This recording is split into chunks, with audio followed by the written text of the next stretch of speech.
Evening, YouTube. Good evening. How are we? All good, I hope. Geography YouTubers, thanks for joining us on this Monday night.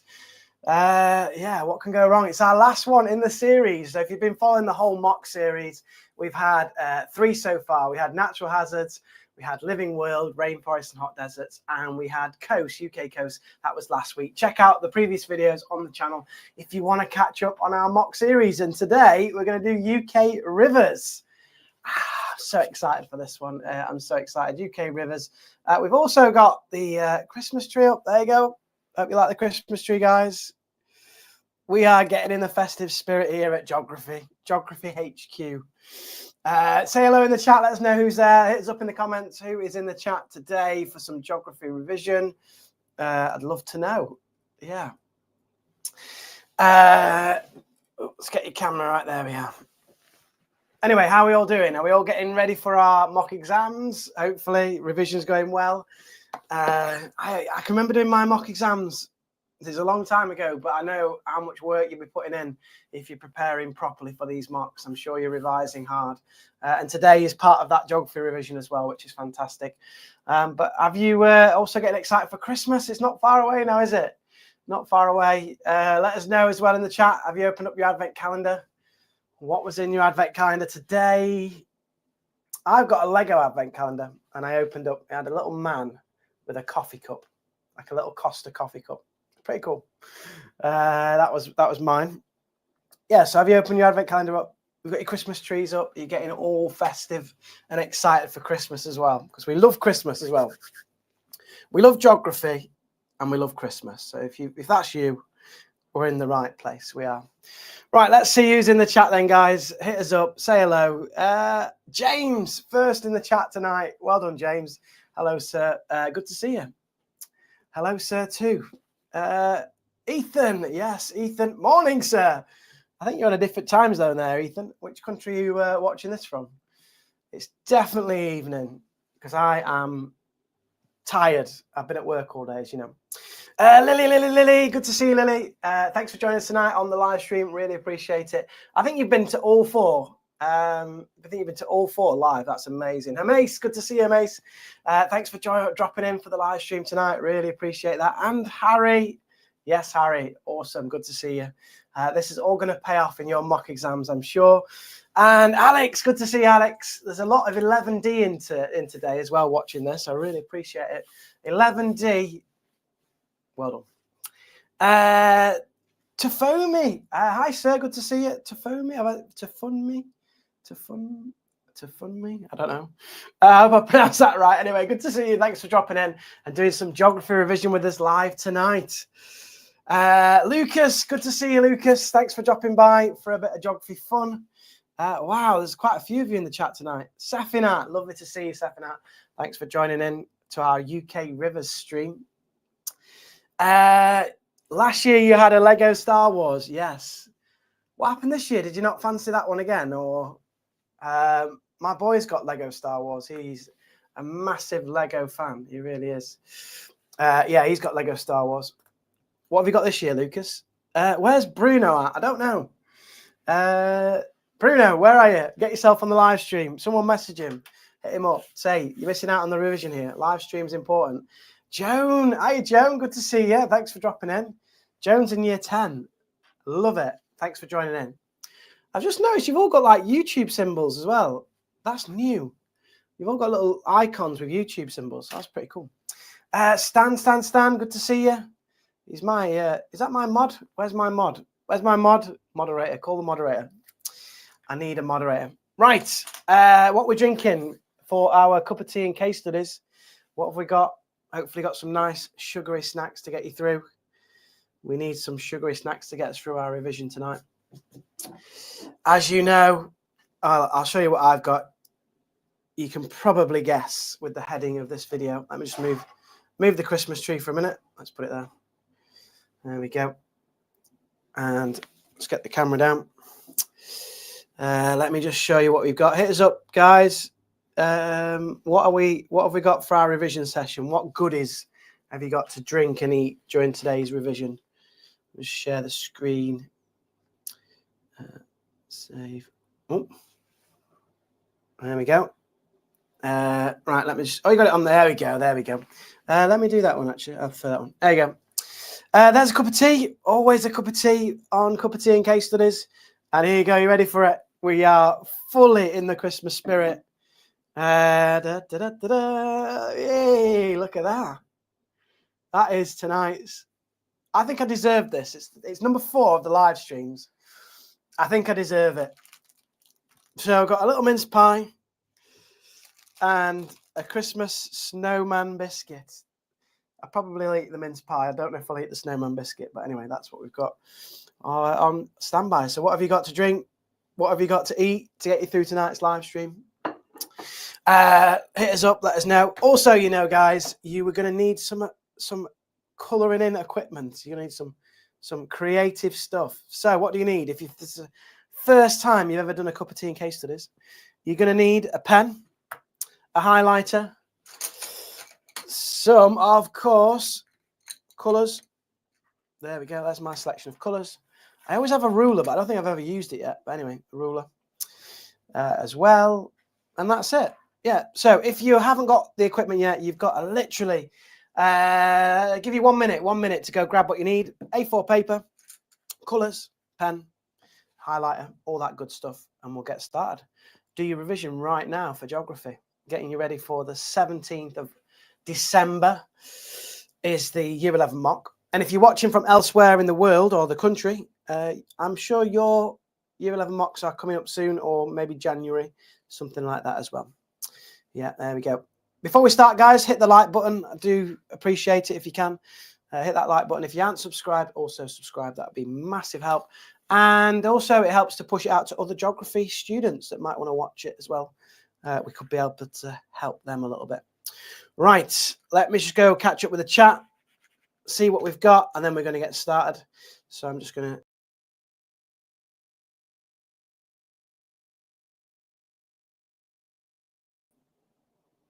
There we are. Right, let's catch up with the chat before we get started then, guys. 17 in the chat. Woohoo! It's going well on our Christmas edition. We could do with some Christmas songs on, couldn't we? I don't know, maybe play one at the end and get banned from YouTube then. That's my first name. Ah, very nice. Joan, thank you for sharing that. Technical issues from the mod. Come on, mod. You're an expert by now. You've done this loads and loads of times. Lily, I've got a cup of tea. Yes, as per. Cup of tea's in the canteen at school, should be. Oh, I never get bored of a cup of tea. Good evening. Yes, Christy, thanks for joining us. Mature students, yes. You're never too old to enjoy geography. I'm probably older than you, to be fair. Thanks for dropping in. Thanks for joining. Appreciate that. And yeah, hopefully you enjoyed tonight's live stream. Mineral water. That's very healthy, James. Very healthy. Much healthier than Sir. Nothing. What? No drink, no snacks. Oh my goodness. You are all putting me to shame. I don't drink tea. Hot chocolate, coffee, whatever. Grab something quick. Peter, yes. Thanks, Peter, for dropping in. Good to see you. Thanks for revising with us tonight. And you got any... Well, Ali... A moderator needs to be doing his job here. Moderator, sort out the chat. That's what you need to be doing. Anyway, let's get started with our revision for tonight. Okay. Right. Are we ready? Have you got everything you need? Good. I hope so. Let's go to share this. Add to stage. Right. Can you see that? Let me just reshare that a bit bigger. There we go. All right, let's get you in position. Excellent. Thanks, Mod. Doing your job. Absolutely fantastic. I got grade 9s. Wait up. I got grade 9s in my test last week. Yes. Well done. That is absolutely awesome. Right. There we go. Okay, guys, are you ready? Here we go. Tonight's live case study is question 4. So this will be the question 4 on paper 1.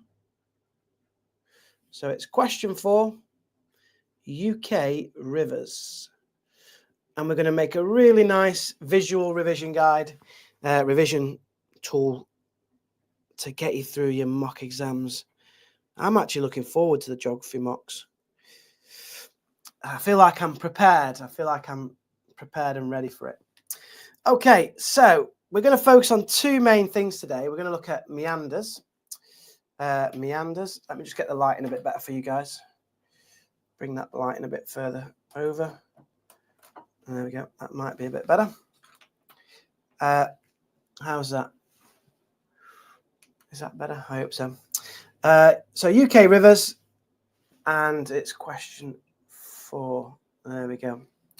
All right. Okay, so we're going to focus on 2 things today. We're going to look at meanders and oxbow lakes, and we're going to look at how we manage rivers from flooding as well, which will be good. Let me just lift that up slightly so it's not on there. There we go. Okay, so I'm going to go top left, guys. Over here, we're going to look at meanders, okay? So let's just put meander here. I'm just going to zoom you in as well so you've got a better shot. I'm going to try and do it extra neat. I'm feeling extra neat today, guys. I'm going to try and do it really neat. A meander. Okay, what's a meander? Hit us up on the chat, guys. What is a meander? Who's going to be the first one to tell me what a meander is?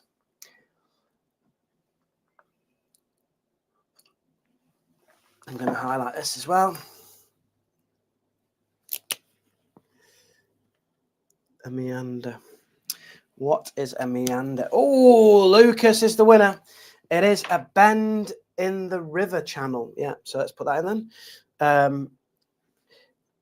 A bend in a river channel. So it's when a river goes round a bend, and obviously many of you have seen the River Trent. It bends around, and those bends are called meanders. That's what they are. There you go. Let me just try. So just get you straight. There you go. We're having some right camera trouble today, aren't we? Getting it sorted out. 18 in the chat. Oh, you guys are awesome. Thanks. A bend in the river is correct. Lily was correct. A bend in the river's course. Oh, I like that.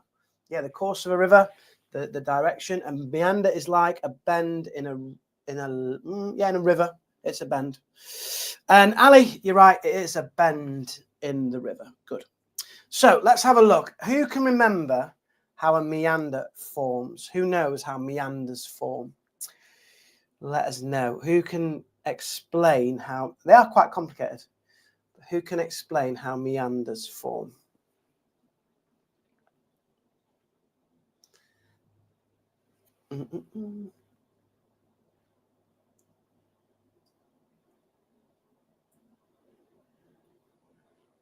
Let's just see what we've got.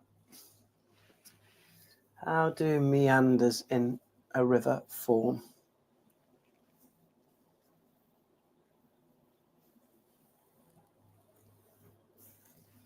Oh, answers are coming in. Lily, thanks for getting involved tonight. I really appreciate that. When there's a continuous erosion of the outer bank and the sediments deposit on the inner bank. Well done, you. Yeah, that's key. Yeah, outer bank, there's erosion. And on the inside, we've got deposition. Different velocities of water in the river causes erosion on one side and deposition on the inner side. Well done, guys. That is impressive. Lily and Lucas, awesome. Right, let's go on to the formation. So I'm going to use, let me just show you how much of the page I'm going to use here. So that's my whole page. Let me just get that out of the way. That's the laptop. That's my whole page. I'm going to use, why is it like? I'm going to use half of the page here for all the stuff that I'm doing here. Yeah. Yeah, all this side. And then the rest of it we're going to use for our other section. So we're going to use quite a bit, but don't write too big. So we're going to do it in stages. Okay. So stage one of the formation of a meander. Formation of a meander. Okay. So stage one, we're going to have to drew some diagrams here. Okay, we've got a channel. There we go. And this channel's got some deeper sections. These are the deeper sections of the river channel, and some shallower areas as well. Yep. So we'll just put the sediment in. These are shallower bits. Does anybody know what we call the deeper sections of a river and what we call the shallower sections of a river channel? Hit us up in the chat, guys. Who knows what the deeper sections are called of a river channel and what the shallower sections are called? Just need to get my dark blue because we need to label that up as well. There's our deeper sections with the darker blue. Yeah. And then our shallower areas with the sediment there in yellow. Does anybody know? So the shallow areas are known as riffles. So the shallower areas are known as riffles. And the deeper areas are known as pools. So we've got riffles and we've got pools. Okay. So we've got riffles and pools. Right, let's draw the next little sequence. So riffles are where the shallow areas are. So rivers are shallow. Pools are deeper water. Okay, or deep water. Excellent. The deeper areas. Shallow areas and deeper areas. Okay. Right. Next bit we're going to draw is our next little diagram. Put our pools in again. And then we're going to put our fastest flow line. There we go.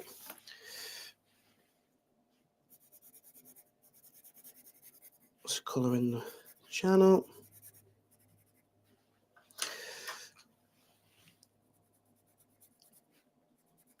So that's our pools in the same location.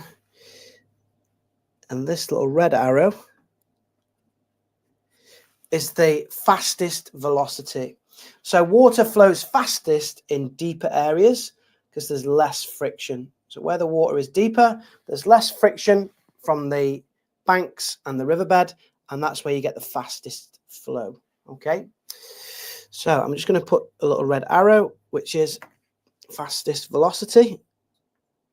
That's where the fastest velocity is, or the flow. I might put in brackets flow there. So fastest velocity or flow. And then we can put the river erodes areas near the pools. Yeah. So it starts to erode areas of the channel next to the pools. Okay. And then next stage, this is the last little bit. What you tend to find then is you start to get some curvature of your river channel. So where the pools were, here and here and here, we now start to form a meander. So this is how meanders form. It starts with areas that are deeper. The velocity is faster in the deeper areas, and then you get erosion, and it starts to form a bend. So this is how the bends initially form in the river. The faster velocity where the pools are is where we've got greatest erosion.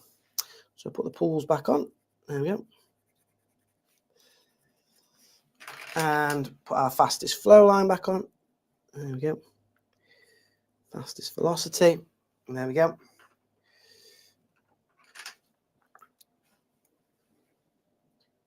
Erosion the pools begins to form a meander. And that is how meanders start to form. Yeah.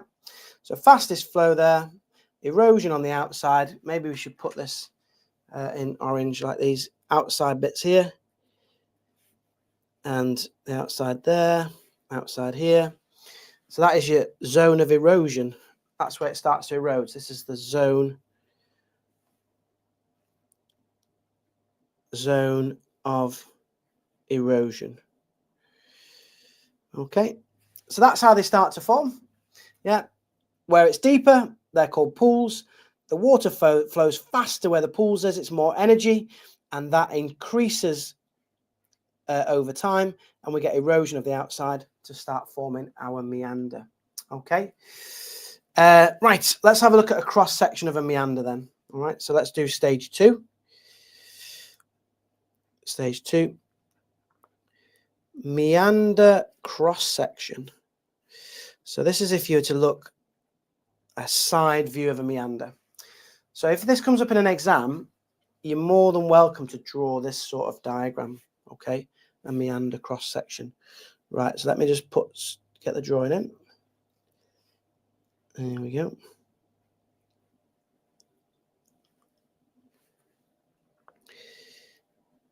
There we go. So that's going to be our start of our meander cross section. This is going to be the outside of the meander, the outside of the bend, and then this is the inside of the bend.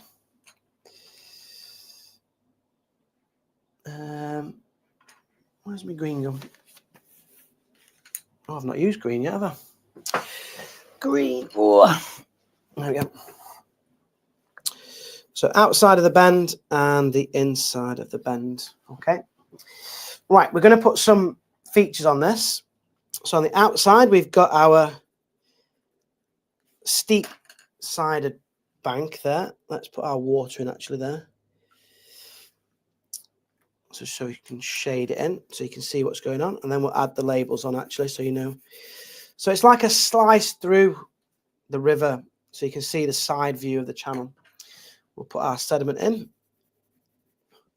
on the inside. There we go. Oh, I do enjoy making these diagrams, guys, of the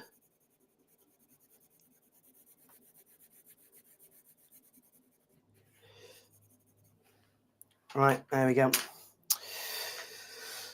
So let's label up the outside. First of all, on the outside of the bend, we've got our, in fact, here we're going to put in our fastest flow. So the outside of the bend in this area where it's deepest, remember where it's deepest, it flows faster because there's less friction. And there we go. So we need to have a little bit of a key here. And this is fastest flow. So that shows fastest velocity.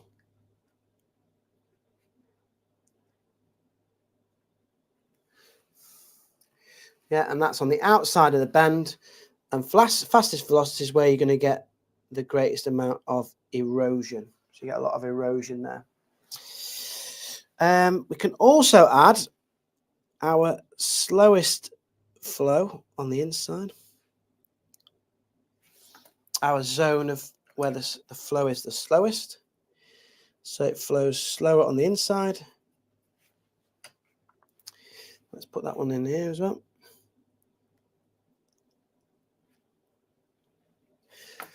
Add that one in.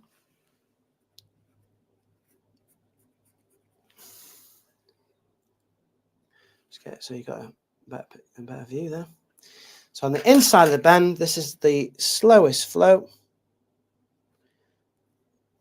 Slowest flow. And that's where we get deposition. Yeah. That means where sediment is being placed down. As the river loses its energy, it'll start to place down the sediment or the load that it's carrying. So fastest flow on the outside, slowest flow on the inside, we get erosion on the outside, and that will form a river cliff. So on the outside of our river bend, we get a river cliff, which is a steep-sided bank.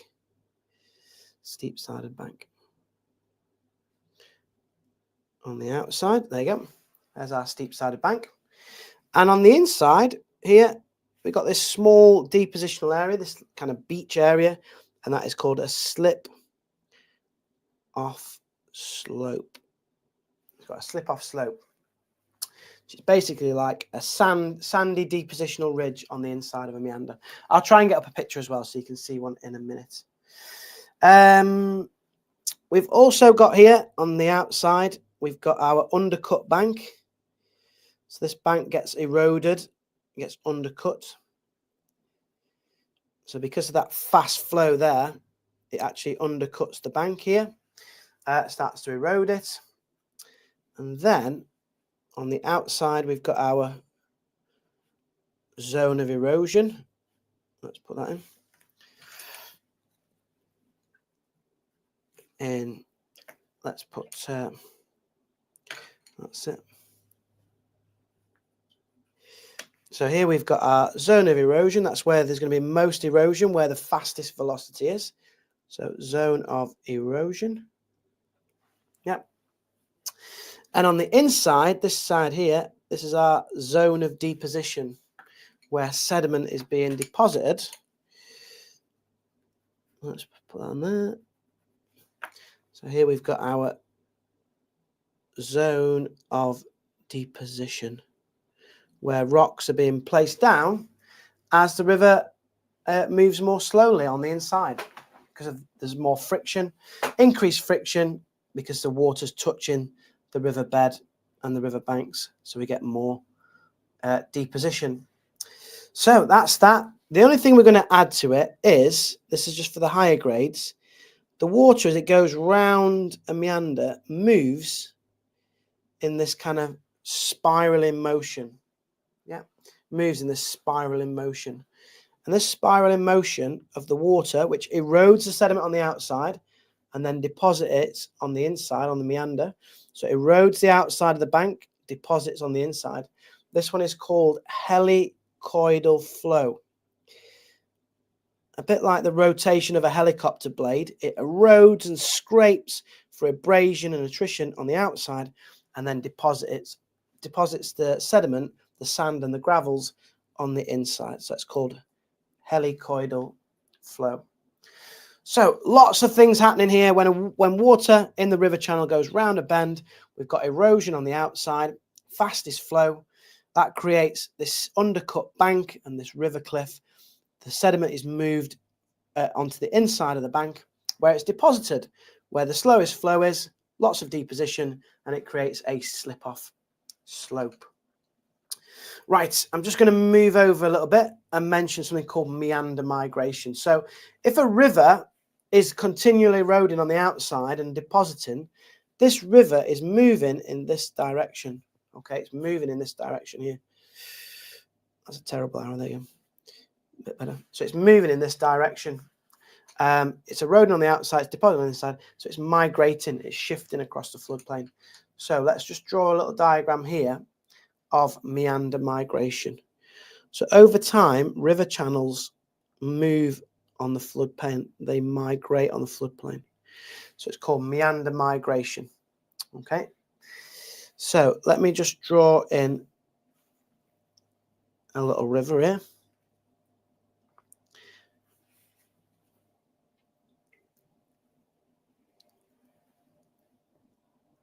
There we go. So there's our river channel. And what we'll find is that the erosion takes place on the outside. So this is the direction in which the meanders are moving. So if you're looking down now, you're like looking from space down on a river. This is what will happen. Over like 50 years, something like that, tens of years, the outside of the bend erodes. And actually, in the future, the river will shift because it's eroding on the outside and then depositing on the inside. So this is the position of the new channel. Yeah. So let's put the existing channel in. That's where it is today. Yeah, that's where it is today. And then over time, as I say, tens of years, if you were to able to look at Google Earth over a time lapse, you would actually see that meanders start to migrate across the floodplain. So I'm going to put that here. Oh. Over time, meanders migrate, which is basically move across the floodplain, which is the area that floods either side of a river. So meanders migrate over time due to the erosion on the outside of the bend, and floodplain is a key term as well. I'll underline that. So they migrate over time as they erode on the outside and deposit on the inside.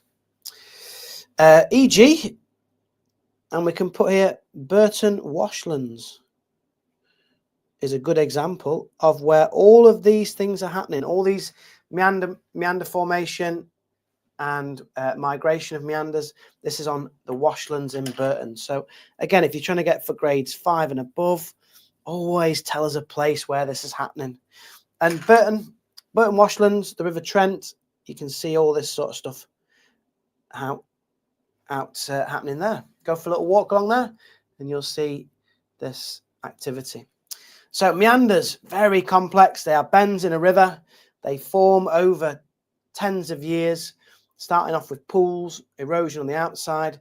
Then we get all these wonderful features. And then over time, meanders migrate. Maybe I should just put a key in it. That's existing channel. So that's the river.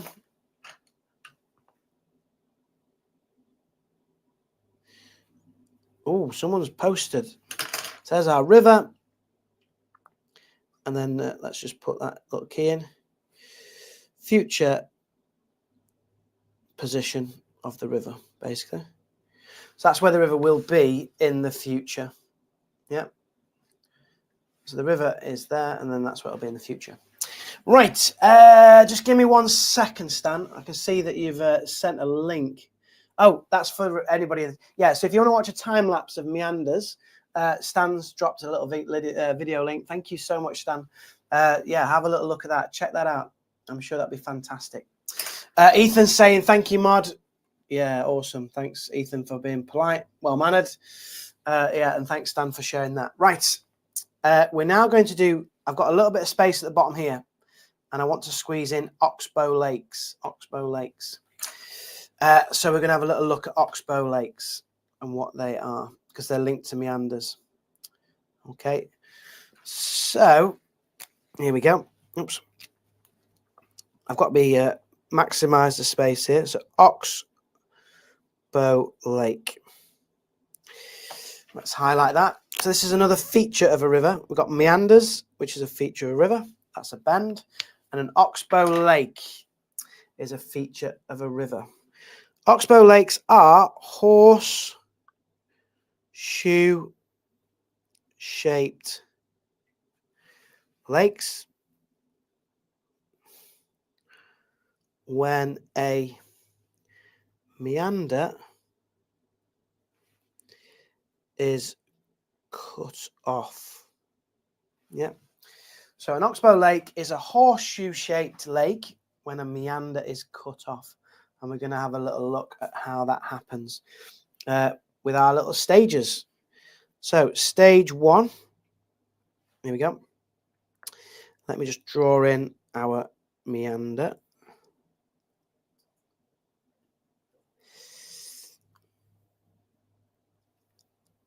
Here's our river channel. Okay. So let's put our fastest flow in. The fastest velocity is always on the outside, then the outside, and then the outside. There we go. That's our fastest velocity line. Let's put our river water in. Oops. A bit of colouring in. There we go. Put the land in, either side of the meander. So again, this is looking down on the meander from above. So you like satellite image again, okay? So let's put the red line is the fastest flow / velocity. And that is on the outside of the meander. There we go, outside of the meander. It's also where there is the zone of erosion. So this outside, this is where it's eroding. So this bit's eroding here, this bit's eroding here on the outside of the bend, and you can kind of see what's going to happen next, as you can probably guess. The little bit of land in between the two meanders is called the neck of the meander. Neck of the meander. And that's because it looks a little bit like a swan's neck. So that bit there, you see it looks like a curve like a swan's neck. So this is called the neck of the meander. The land between these meanders is known as the neck of the meander.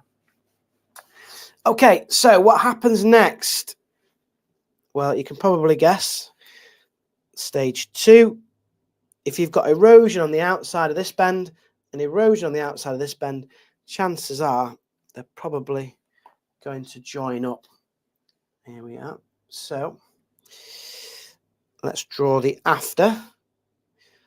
So this is the new channel. Let's put the old meander in. There we go. There we go. That's where it used to go. Let's add some colour. So this bit here, guys, is the Oxbow Lake. It's the old meander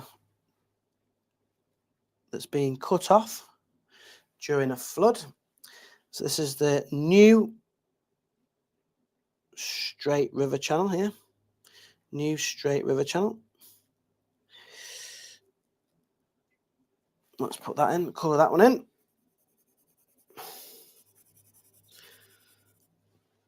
So as you can see, the erosion during a flood or really high flow event will actually erode through that neck of the meander and create this much straighter channel here.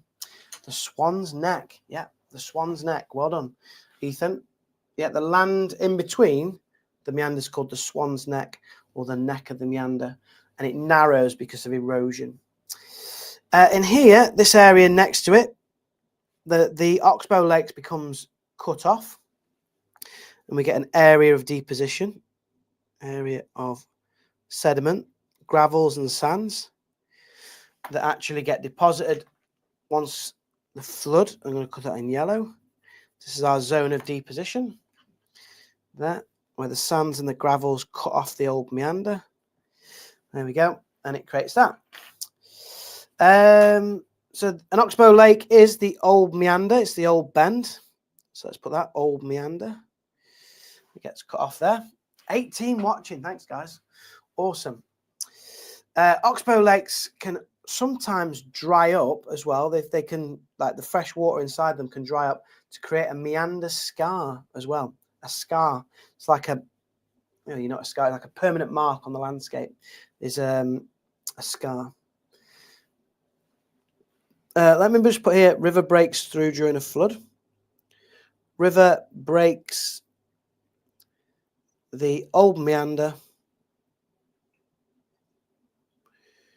during flood. Yeah, so during a flood, it breaks through. Sediments deposited at the side cutting off the old meander, and that is a oxbow lake. Oxbow lakes are very great environments. They're awesome environments for wildlife. So again, they attract habitats. They become a wildlife habitat. Basically, you've got a freshwater ecosystem here, haven't you? So they're fantastic for wildlife habitats as well. And as I say, if they dry up, they can create meander scars. So I'm going to put here meander scar forms if the oxbow lake dries up or drains. If it drains its water, then it can also form a meander scar, a permanent mark on the landscape, a bit like if you've got a scar on your skin, it leaves it there. Right, that's very crammed. That's very crammed in. But there you go. That is half of my page, all about meanders and oxbow lakes. There's a lot of detail there, guys, but that will get you a very good grade in an exam. Yeah, just zoom in on that last bit for you. There you go. Yeah, so that's how they form. Oxbow lakes are formed when an old meander is cut off during a flood event. Deposition occurs at the sides and creates this horseshoe-shaped lake, which is great for wildlife. And if this drains or dries up, it can create a meander scar. Right, awesome, guys. Well done. Right, let's go to the second half. There's not as much on this second half, actually. Maybe I could draw like some sort of river features to make this a really nice, cool revision thing. Just get a little bit of a dividing line.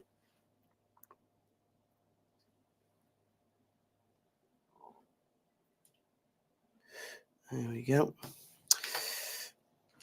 Make it look a bit like a river because we're talking about rivers. There we go.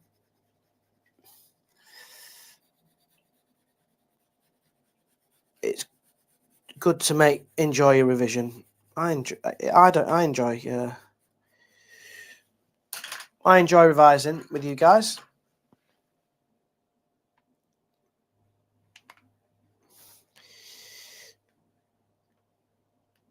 Remember, if you show your geography teacher your revision, you get a positive point as well. Taking part in tonight's revision live stream. So I just made it into a bit of a river going down there. Most of the features that we've talked about here, these are found in the middle course of the river, which is the middle section here. Let me put that there, middle course. Middle course of the river. So most of these features, meanders, oxbow lakes, are very typical of the middle course of the river.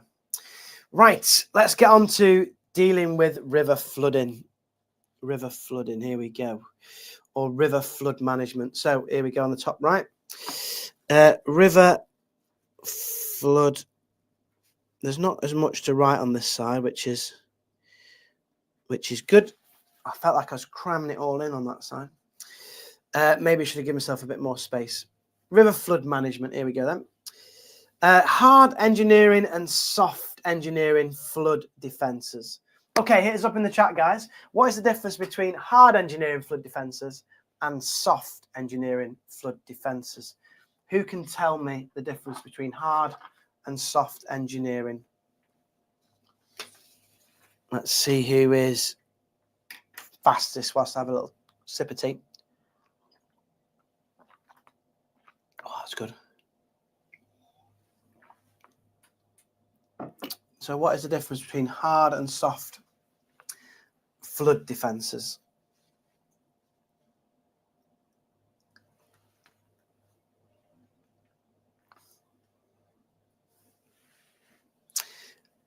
Oh, yes.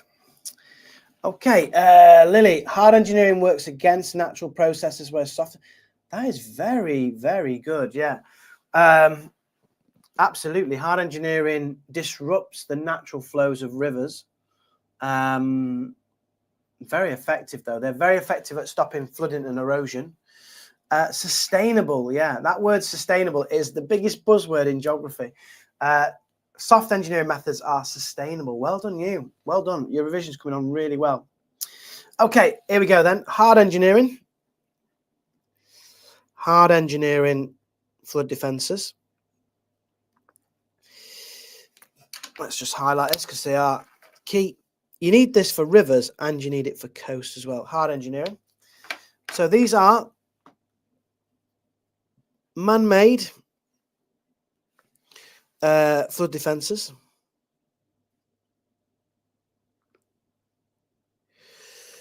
Often made of metal, wood, or concrete. There we go. So they're man-made flood defences, often made of concrete, metal, or wood. I'm not going to talk about the pros and cons, but yeah, you're right, Lily. They tend to be expensive. They tend to disrupt the natural flow of rivers, but they are usually very effective at preventing flooding. They tend to work very well at preventing flooding and erosion. So they tend to be good at what they're supposed to do, which is to protect people from river flooding. So that's our hard engineering. Can you name a type of hard engineering river management? So it has to be river management. Hard engineering, river management. A type of hard engineering. Lily's beating everybody to it. Lucas, type of hard engineering for river management. It's often made of metal, concrete, or wood. Man-made flood defense. What have we got examples of?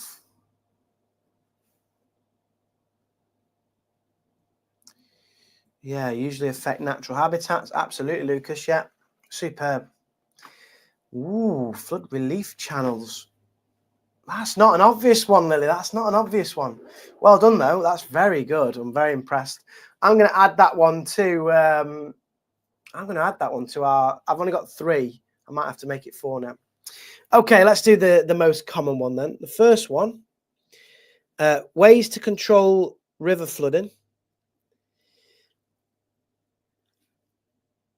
And also highly effective at forming, creating and generating renewable energy is our dams and reservoirs. So I'm sure you've learned about Three Gorges Dam.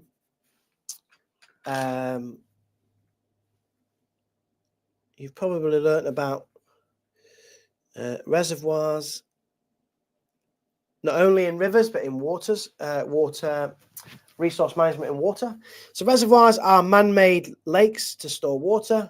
And here is our dam, which is a wall across a river, which controls the flow of the river and also can create hydroelectric power. So that's what our dams and reservoirs are. Fantastic, fantastic solution. We like dams and reservoirs. That's our first one. Remember, we're going to do 4 hard engineering flood management strategies. So dams and reservoirs. Maybe I should put hydroelectric power. Let's just put because dams also create HEP, hydroelectric power, which is fantastic. There's our dams and reservoirs. Then we've got embankments. And they've built some of these at Branston, some embankments. These raised concrete banks. So there's our river in the bottom. What they tend to do is they build these raised banks at the side out of concrete. And these are called embankments. Oops. Again, let's just do a little side view. And these create a greater capacity. So without the embankment, the river would be full at this point. With the embankment, there's more capacity for the channel to store water because these are these raised embankments. Let's put these in, embankments. These raised banks. There we go. And they prevent the river from flooding as easily. They raise them up. As I say, they've got them in Branston on the River Trent. Yeah. Ethan, it's about rivers today. I know there's a lot of similarities between the wordings for rivers. It's the same thing. Hard engineering, sea defences is the same as hard engineering, river defences. We've also got, let's do the next one, channel straightening. And then we'll do Lily's one.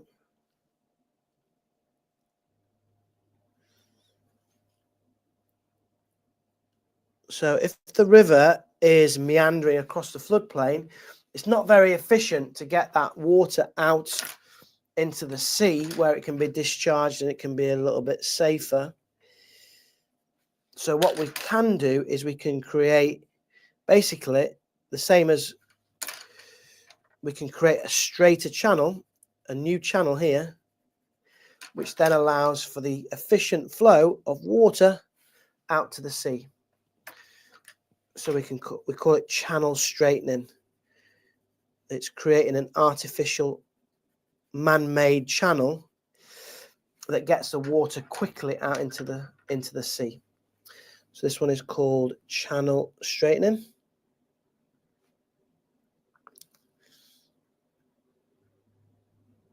Straightening. So that's channel straightening. Embankments are examples of hard engineering, dams and reservoirs, and flood relief. So what this one is, which is what Lily talked about here.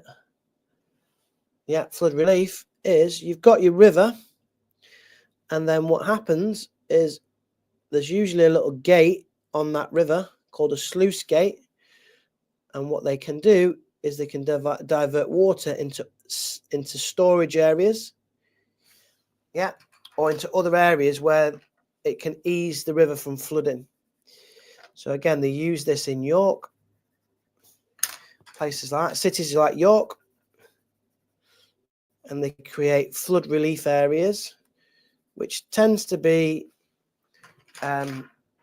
areas like maybe a farmland where there's less at risk, and they call these flood relief. It's called flood relief, or flood relief channels, which is another channel that will take the excess water. So this is where there's excess water,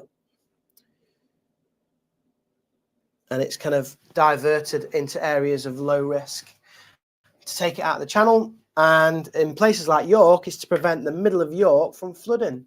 So just north of York, they have lots of these sluice gates, and they'll flood areas of low value farmland rather than flooding the centre of York where the shops and the businesses and people's homes are.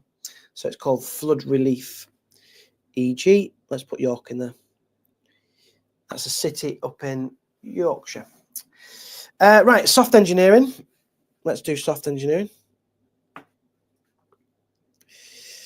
So soft engineering river management is it's using the natural processes.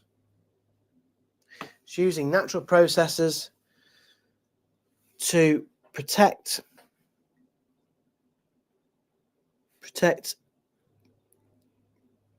against erosion and flooding. And what we're going to say here is they are sustainable. So they tend to be a bit more cost effective, good value for money, and they work with nature, they work with wildlife, they work with the natural movement of sediment, the natural flow of the river. Geographers love soft engineering methods because they're more sustainable for the environment.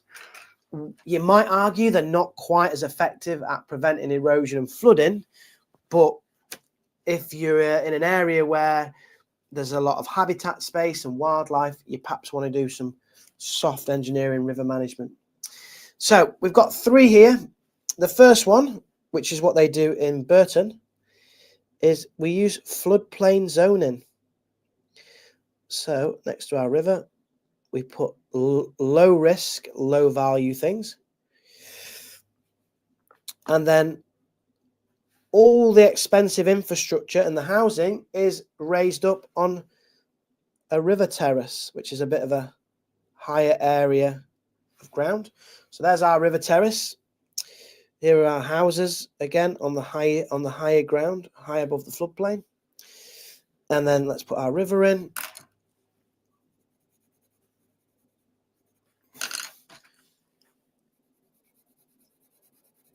And what we do is we decide what things to put next to the river that tends to be low value. So that could be a sports pitch. That's a football net. So we tend to put sports fields. We might also put cattle on the floodplain. Not that they're not important, but if there's a flood, we can move the cattle out of the way. If there's a flood, the sports pitch will get flooded, but it's not a big deal. I know you're going to miss your sport a little bit, but it's low. These areas are low value areas next to the river, and the high value infrastructure, houses, businesses are much further away. So this is called flood plain zoning, and they do this in Burton. So Burton-upon-Trent is a place where you see floodplain zoning, low risk, low value next to the river, or things that can move like cattle, and the high value infrastructure, houses and businesses are raised higher up. They're further away from the river. You don't build them next to the river. Another one is tree planting. Is another type of flood management, or what I call afforestation. Planting trees, because trees are great at absorbing water. There's our tree with a water droplet in it. Trees are great at absorbing water from their roots, their stems, their branches, their leaves, yeah, and they intercept rainwater. So afforestation or tree planting is a great way of preventing flooding. Trees intercept excess water, and they also prevent surface runoff, so they stop the water from flowing over the surface as well. But afforestation is a great way of preventing flooding. Last but not least, soft engineering is we've got river restoration, so trying to restore the river back to its natural state. Allow it to flow naturally. Let's just put some plants in there. Might involve some dredging, so just clearing out any blockages in the channel, restoring it back to its natural conditions so it can flow efficiently, and also prevent against any future flooding. So river restoration is to restore the river's natural balance. River's natural balance. And they did this in the River Quaggy in London. The River Quaggy in London had river restoration as well. Okay, now I've got this bottom quarter. You guys are doing awesome. We've probably got about another 5 minutes left, and then we're all done, which is fantastic. We're just going to have a little look at a type of a place where they've managed flooding. So we're going to look at Boscastle in Cornwall. Oops, Boscastle. Flood management. Boscastle's flood management scheme. So let's have a look at an actual place where they have managed flooding successfully.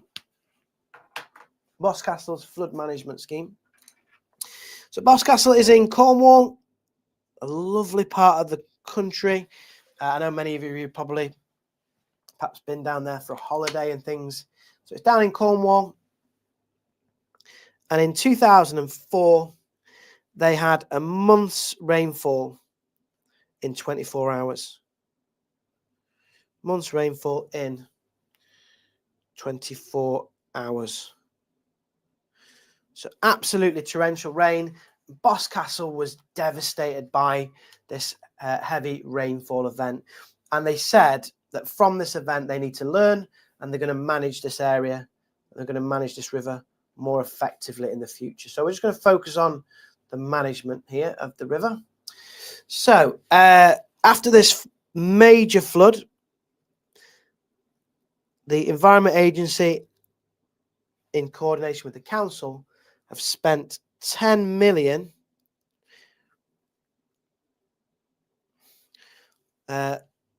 on flood defence scheme. Flood defence scheme. So £10 million was spent on a new flood defence scheme to protect Boscastle after the 2004 flooding. So what have they done? Let's have a quick rundown of some of the things that they put in place. So the first thing they did, so a little green tick, they did river widening. They widened the river channel. River widening. So they widened the river channel to increase the capacity of the channel, so it could hold more water in the future. So what they did was they made the river 3 meters wide in most parts. So this is a small river. It was a small river, and they increased the width of the river to 3 meters. So there's our new river. There we go. So they increased the capacity of the river. This is the river Valency.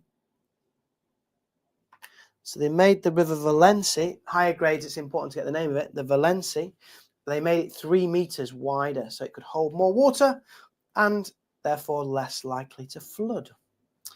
Right, what else did they do? They also removed some low bridges. So it's really pretty. Boscastle's a really pretty little fishing village. It's got these very quaint brick bridges, but they were very low. So what the council and the Environment Agency decided to do was they removed the low bridges. And the reason why they did that was to prevent objects blocking / damming the river.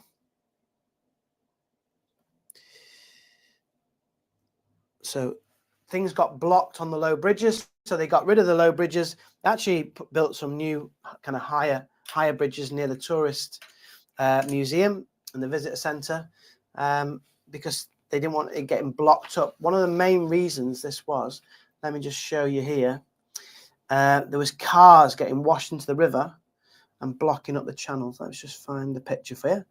Boscastle floods. Let's see if I can find a picture for you.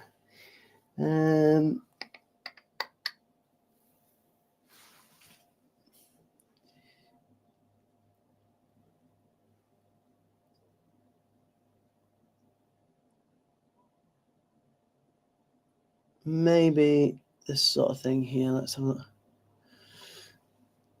Let me just share this bit of, stop sharing that one. Let's show a different picture here. There you go, guys.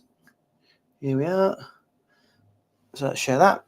There you go. So you can see how lots of cars got washed into the river channel from the flood. It was devastating. And a lot of these cars got blocked against the low bridges, and that caused more of the water to spill onto the floodplain. So these low bridges were all taken out to prevent any further flooding. There's a new bridge. Look, that's what they built, the new bridges. So the river channel was widened to 3 meters. You can see it's much wider there, look. And then they built these new modern bridges which the locals didn't really like because they're not very, right, they're not very traditional, not very in keeping. Look at the buildings in the background. Look, that's the tourist museum. Yeah, tourist museum. But that new bridge doesn't really, it's not very in keeping, but it means that less things can get blocked against the bridge to cause flooding. The original bridges, that's the new bridge again. Where's the original bridges? Oh, you can actually, that's a really good picture here. Look, you can actually see how much wider the channel is. So it's 3 meters wide, and how that new bridge allows things to not get, kind of just move underneath it without getting blocked. Oops, stop sharing that. There we go. Anyway, you get the idea. So we've got our, let me just reshare the present and share. There you go. Back to, there we go, back to it. Let's just get rid of, there we go. Right, we're nearly there, guys. So they removed the low bridges. They also, there was a car park where a lot of the cars were washed from at the top, the northern edge of the village. So what they did was they built a new car park, and they raised the car park. So they raised the car park up so it wasn't in the area where it's going to be flooded. And they also used permeable, which is it's basically a surface that allows water to go, kind of be absorbed into it. They use gravel, basically. Permeable surface, gravel, to infiltrate excess rainwater. Yeah. So they raised the car park up, and they made sure that it was made of gravel, the surface that could soak up the water of any excess rain. The new car park had 500 spaces. 500 car parking spaces. There you go. The last thing they did was, there we go, they did some tree management.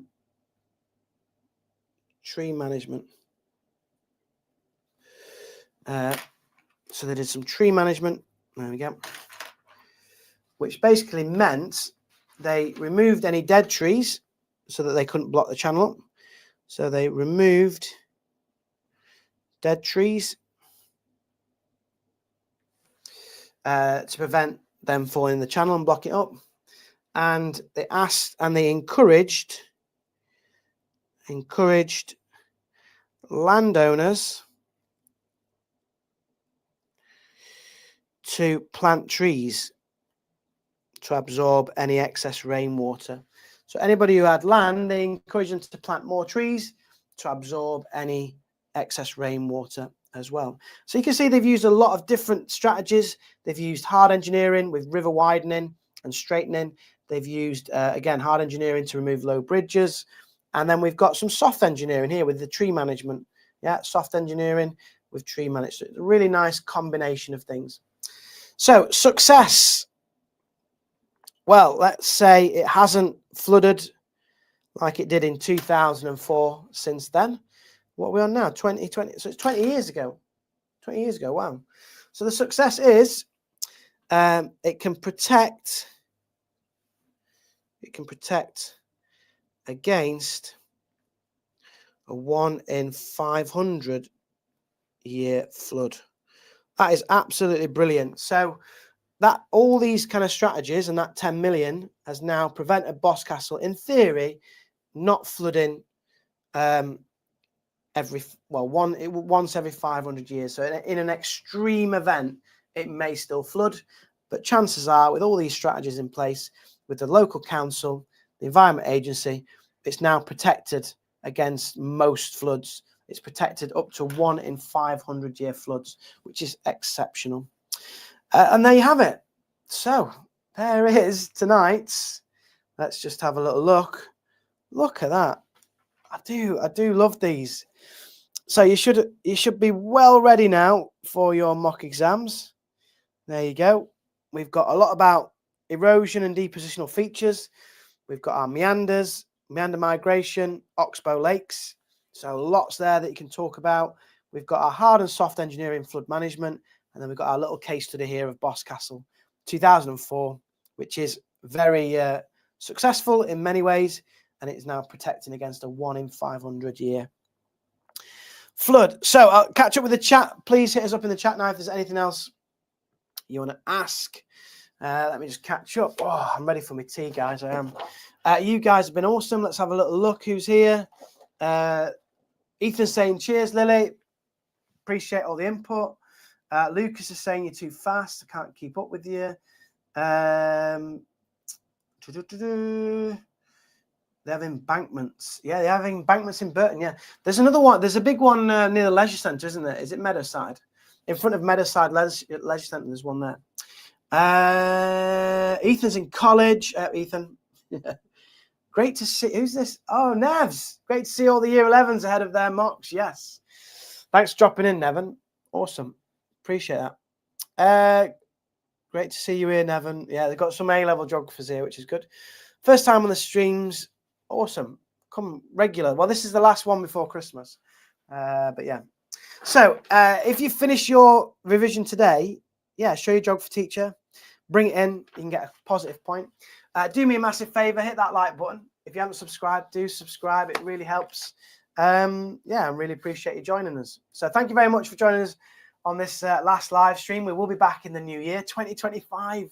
Oh my goodness, I can't believe I'm talking about 2025 already. But yeah, we're back in the new year, 2025. I might do some A-level ones as well. I think I am tempted to do some A-level ones for Edexcel, A-level geography. That'd be good. But anyway, have a nice evening, guys. I'll see you around maybe at school tomorrow, some of you. But have a good one. Thanks for revising with me. You guys are awesome. Take care. All the best. Bye-bye.